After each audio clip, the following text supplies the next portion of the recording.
यीशु के नाम में अभिवादन। जैसा कि हम वर्ष 2023 में कदम रख रहे हैं, मैं आपके साथ एक संदेश साझा करना चाहता हूँ। क्या कुछ ऐसा है जो प्रभु के लिए कठिन है? कभी कभी हम अपनी प्रार्थनाओं का उत्तर पाने के लिए संघर्ष करते हैं, और हमारे संघर्ष की प्रक्रिया में हम जिन समस्याओं का सामना कर रहे हैं उनका तत्काल समाधान देखना चाहते हैं। हम परमेश्वर से हमारी प्रार्थनाओं का समाधान खोजने के लिए ईमानदारी से अनुरोध कर रहे हैं। जब प्रार्थनाएं थोड़े समय के लिए अनुत्तरित होती हैं, तो हम अपने प्रार्थना जीवन में वापस चले जाते हैं। हम प्रार्थना जीवन को कम गंभीरता से लेते हैं। हम में से कुछ एक साथ प्रार्थना करना बंद कर सकते हैं। जब हमारी प्रार्थनाओं का उत्तर नहीं मिलता है, तो हम सोच सकते हैं कि परमेश्वर मेरी प्रार्थनाओं के प्रति मौन है, तो प्रार्थना करने का क्या मतलब है? कुछ लोग परमेश्वर के प्रति बहुत कटु हो सकते हैं और उन्हें शत्रु की तरह भी देखने लगते हैं। कुछ लोग कह सकते हैं कि परमेश्वर मेरी प्रार्थना नहीं सुन रहे हैं, तो मैं क्यों प्रार्थना करता रहूं, या मैं उन्हें परमेश्वर क्यों कहता रहूं? अगर आप इन श्रेणियों में से एक हैं, तो ये संदेश आपके लिए है। बाइबल के प्रमुख विचारों में से एक ये है कि परमेश्वर के लिए कुछ भी असंभव नहीं है। परमेश्वर अपने समय में हमारी प्रार्थनाओं का उत्तर देने में समर्थ है, न कि हमारे समय में। परमेश्वर का समय अलग है। कभी कभी हो सकता है कि वो तुरंत उत्तर न दे, लेकिन उनका समय उत्तम है। कई बार परमेश्वर हमें उस पर भरोसा करने के लिए तैयार और सुसज्जित कर रहा है। तुम देखो, परमेश्वर कभी देर नहीं करता। उसके साथ कुछ भी असंभव नहीं है। शायद हमारे जीवन में कुछ अभी तक तैयार नहीं है। परमेश्वर हमें तैयार कर रहा है, इसलिए वह हमारे जीवन में उन विलंबों की अनुमति दे रहा है। उत्पत्ति अध्याय 18 पद 9 से 15 तक अब्राहम और सारा के जीवन को देखें। वे अपने बुढ़ापे में थे, जहां उनके बच्चे नहीं हो सकते थे। एक महिला के लिए अधिक उम्र में स्वाभाविक रूप से गर्भधारण करना असंभव था। फिर भी जब यहोवा ने उन्हें आकाश के तारों और समुद्र के किनारे की बालू के समान बच्चे देने की प्रतिज्ञा दी, तो उन्होंने परमेश्वर की प्रतिज्ञाओं पर विश्वास किया। इब्राहिम का मानना था कि उसके बुढ़ापे में परमेश्वर उसे और सारा को एक बच्चे के साथ आशीर्वाद देने के लिए काफ़ी वफादार थे। जब वादा पूरा हुआ, इब्राहिम 100 साल का था और सारा 90 साल की थी। यहोवा परमेश्वर में उनका विश्वास कभी नहीं डगमगाया। उत्पत्ति अध्याय 15 पद 5 में हम परमेश्वर को इब्राहिम को अपनी प्रतिज्ञा देते हुए ये कहते हुए देखते हैं, आकाश की ओर दृष्टि करके तारागण को गिन, क्या तू उनको गिन सकता है? फिर उसने उससे कहा, तेरा वंश ऐसा ही होगा। इब्राहिम ने विश्वास किया और अपने प्रतिज्ञा किए हुए पुत्र इसहाक को प्राप्त किया, जिसके माध्यम से कई पीढ़ियों ने आकाश में अनगिनत सितारों के रूप में जन्म लिया। आइए मरियम के जीवन पर नजर डालते हैं। जब मरियम कुंवारी और अविवाहित थी, तो उसने परमेश्वर से प्रतिज्ञा प्राप्त की। स्वर्गदूत जिब्राइल ने उससे कहा, पवित्र आत्मा तुझ पर उतरेगा और तू जनेगी मसीहा यीशु के लिए। परमेश्वर की ओर से भविष्य सूचक शब्द प्राप्त करने पर मरियम ने चिंता नहीं की और कोई बहाना नहीं दिया। हमें याद रखना चाहिए कि उस समय जब एक अविवाहित महिला गर्भवती हो जाती थी, तो पत्थर मारकर मौत की सजा दी जाती थी। वह वादा किए गए बच्चे यीशु मसीह को इस दुनिया में लाने का जोखिम उठाने को तैयार थी। जोखिम उसके सामने था जब उसे यह वचन मिला।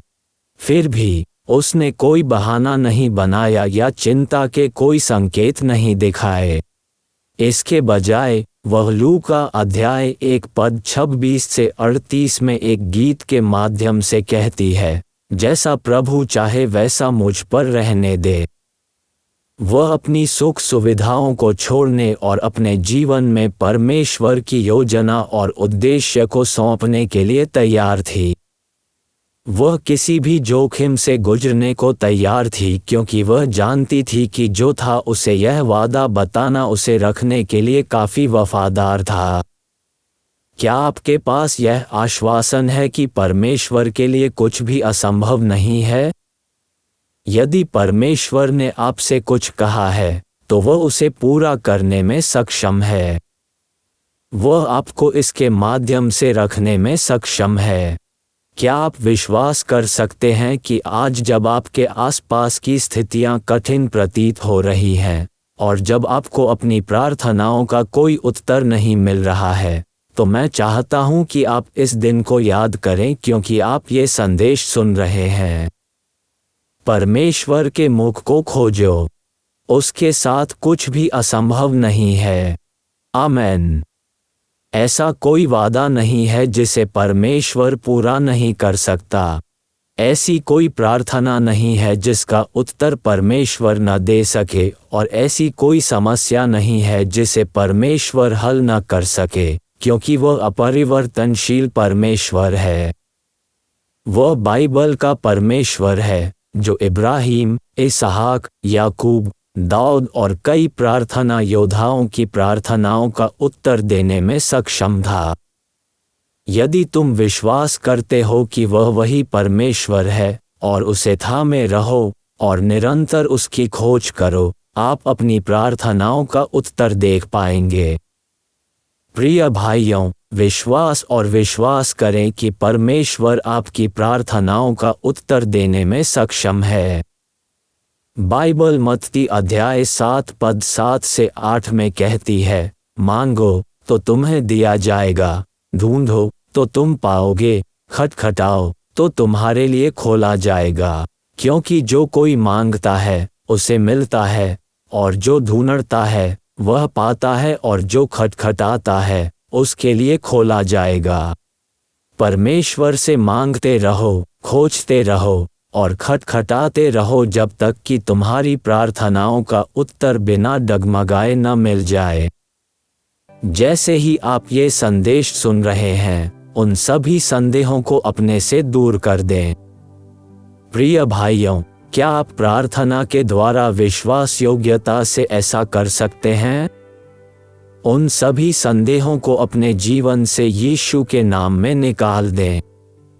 क्या आप उसकी योजना, उद्देश्य और उसकी बुद्धि पर भरोसा कर सकते हैं, ये जानते हुए कि वह सब पूरा करने जा रहा है जिसका उसने आपसे वादा किया है? क्या आप 2023 में महान चीजों के लिए परमेश्वर पर विश्वास कर सकते हैं?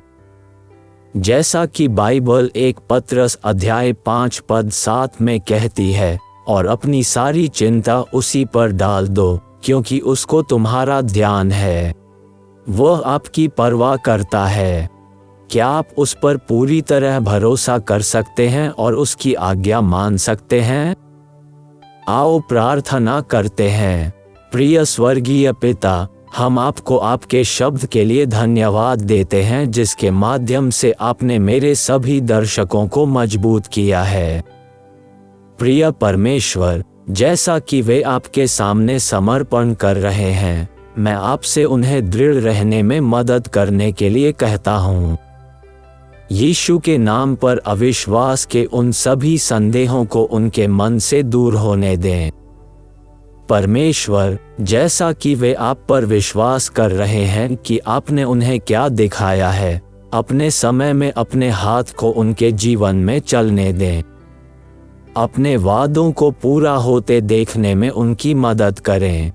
उन्हें रखो, उन्हें मजबूत करें और अपनी पवित्र आत्मा द्वारा उन्हें प्रोत्साहित करें।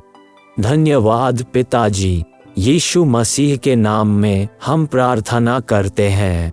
आमेन। इस संदेश के माध्यम से अच्छा प्रभु आपको बहुतायत से आशीर्वाद दे और आपका आने वाला वर्ष 2023 धन्य हो। यदि आप इस संदेश से धन्य हैं तो लाइक बटन को अवश्य दबाएं और साथ ही अगर आपने अभी तक सब्सक्राइब नहीं किया है तो सब्सक्राइब का बटन दबाकर सब्सक्राइब करें और साथ ही उस बेल नोटिफिकेशन को भी दबा दें ताकि आपको इसी चैनल पर ऐसे ही धन्य संदेश और अपडेट मिलते रहें।